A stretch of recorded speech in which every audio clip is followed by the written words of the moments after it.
উত্তাল সমুদ্র, ভয়ঙ্কর ঢেউ,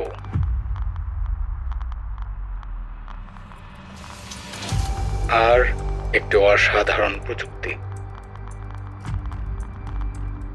যা নিশ্চিত করবে আপনার বোটের নিরাপত্তা।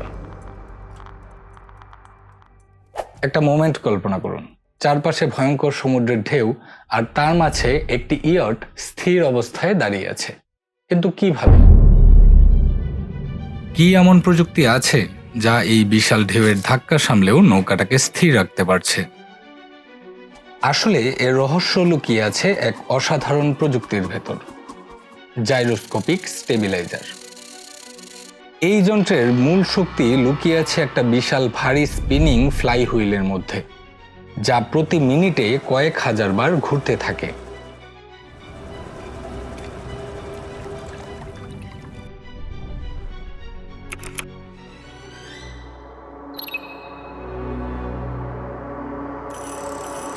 এটা বোঝার সহজ উপায় হলো আপনার বাইকের চাকা। আপনার বাইকের চাকা যখন ধীরগতিতে ঘুরতে থাকে তখন খুব সহজে সেটা এক পাশে কাত করে ফেলে দেওয়া যায়, কিন্তু যখন দ্রুত গতিতে ঘুরতে থাকে তখন কি ঘটে? চাইলেও একদিকে ফেলে দেওয়া যায় না, কারণ চাকা নিজেই তার ভারসাম্য ধরে রাখে। এটাই জাইরোস্কোপিক ইফেক্ট। যে কোনো ঘূর্ণনশীল বস্তু নিজেকে স্থিতিশীল রাখতে চায়। নৌকার এই জাইরোস্কোপিক স্টেবিলাইজারও একইভাবে কাজ করে।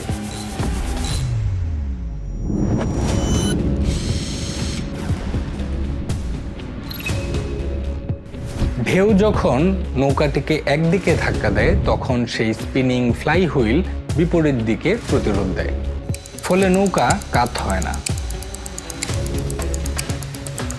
এই প্রযুক্তি এতটাই শক্তিশালী যে 10 ফুট উঁচু ঢেউ এই নৌকাকে হেলাতে পারে না। তাই বিলাসবহুল ইয়ট, ফিশিং বোট, এমনকি সামরিক জাহাজেও এই প্রযুক্তি ব্যবহার করা হয়, কারণ এটি শুধু নৌকাকে স্থিতিশীল রাখে না, বরং সমুদ্রে নিরাপত্তাও বাড়ায়। এক সময় এই প্রযুক্তি শুধু বড় জাহাজে ছিল, কিন্তু এখন ছোট নৌকা বা ব্যক্তিগত ইয়টেও ব্যবহার করা হচ্ছে। প্রকৃতির শক্তির বিপরীতে দাঁড়িয়ে যাচ্ছে প্রযুক্তি, কিন্তু প্রশ্ন হলো, এই উদ্ভাবন কি কেবল শুরু? টেসলার মতো কোম্পানিগুলো যেমন সেলফ ড্রাইভিং গাড়ি তৈরি করছে, তেমনি ভবিষ্যতে সেলফ নেভিগেটিং শিপ আসতে পারে। এগুলো কৃত্রিম বুদ্ধিমত্তা এবং সেন্সর দিয়ে চলবে, যা ঢেউ, আবহাওয়া এবং অন্যান্য নৌযানের সঙ্গে স্বয়ংক্রিয়ভাবে সামঞ্জস্য করতে পারবে।